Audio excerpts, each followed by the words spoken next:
Hi everyone, welcome to Haw River Happenings. My name is Jess and today I'm going to show you what's happening over in this tank. Let's see what's going on in there. Now if you're thinking it's just a bunch of rotting wood, I'm going to agree with you. But in that rotting wood, we've got some really cool little critters. Let's see if we can get that other one out. Look at him hiding in there. All right, so these, oh, he's really hanging on, he's gripping. Cool. All right, let's take a closer look. So these are our Haw River resident Bess Beetles. Bess Beetles, Bess Bugs, patent leather beetles, whatever you want to call them. They've got a bunch of different names, but we think they're super duper cool. Now, don't be intimidated by their really shiny outside. They're kind of big bodies, and look at those huge mandibles. You don't need to be too afraid of them because they are actually super, super gentle. They kind of just like to hang out on you. They'll never use those mandibles to bite. They'll never use those long legs to scratch you. It just kind of tickles as they're walking around your hand. These guys, they're going to be using those big old mandibles to chew in that rotting wood, just like you saw a moment ago, which makes them some really important decomposers. Some people might even argue that they are the best decomposers in the forest. Get it? Best. These guys, they're going to use those big old mandibles to chew out their homes in rotting wood. We call these galleries. So they're taking wood and they're creating a system of tunnels throughout the wood or stump, whatever they can find to live in. And pretty unique for bugs, they'll live in huge galleries. They can live with a couple generations of their kind in one gallery at a time. They're very social for insects, which is pretty rare. They're also using that wood to eat. Wood is a major food source for these animals, which makes them, again, those super important decomposers. They'll eat that wood and eventually they will poop it out. And it's gonna go into the soil. All that nutrients is gonna get used by trees and other small insects. Super important. Now, wood is pretty hard to digest. So in the stomach of these Bess bugs, they have a special bacteria that helps them break down all that really hard wood. But how do they get that bacteria? They gotta keep it flowing, right? So they eat their own poop. Pretty disgusting, right? Now these things are so easy to take care of because all they need is that rotting wood and their own poop to eat. The baby Bess Beetles, even, when they're born, they don't have those super strong mandibles and they don't have that bacteria already in their gut.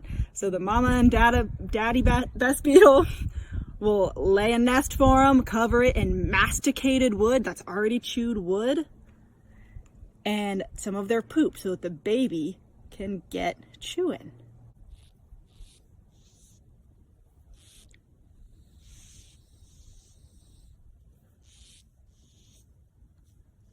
All right, you hear that squeaking noise?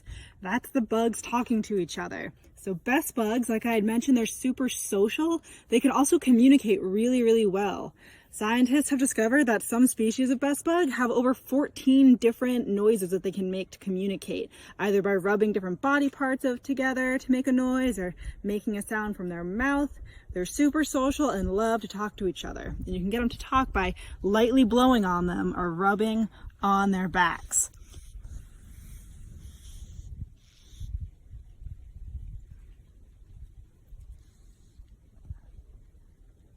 All right. So we're going to go on an adventure. These things are super common in the eastern US, so let's go on an adventure and see if we can find any in their natural habitat. All right, so around rotting stumps and things like this, you can find a lot of decomposers. So we were looking at those Bess beetles, Bess bugs, whatever they are. We have some fungus here, a really cool type of shelf fungus that grows on the side of logs and trees. And under here, we've got some worms, some of the most well-known decomposers. Really wriggly and slimy. You've probably seen them before.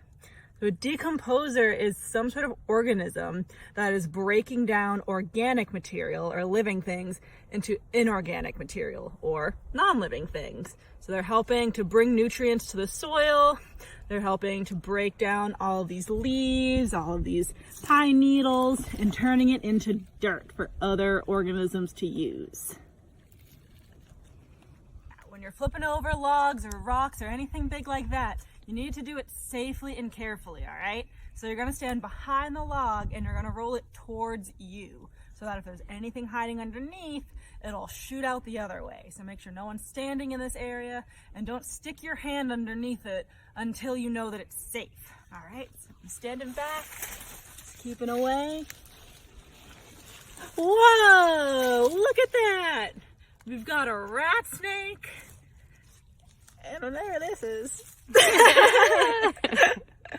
Alright. Whoa. That way, if there's any real snakes, they're zipping out the other way and not getting in your way. Alright, here's a nice big one for us. Let's see what we can find here. Ooh, a nice frog. Logs are also a great spot to find some amphibians like frogs and maybe even a little salamander. Looks like we've got something growing in here, a new plant trying to come up. Oh, a little colony of ducks. Pretty crazy how nature does that. Another little worm hiding in there.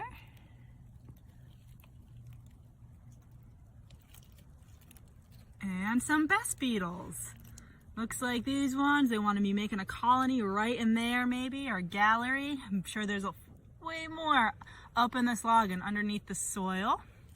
All right. Damn cool. All right, now I challenge you to go out and see what you can find under your own logs and things in your backyard. Remember to lift back carefully so we're not disturbing or scaring the wildlife, being safe for you as well, and see what kind of other decomposers and wildlife you can find. All right, thanks for hanging out with me.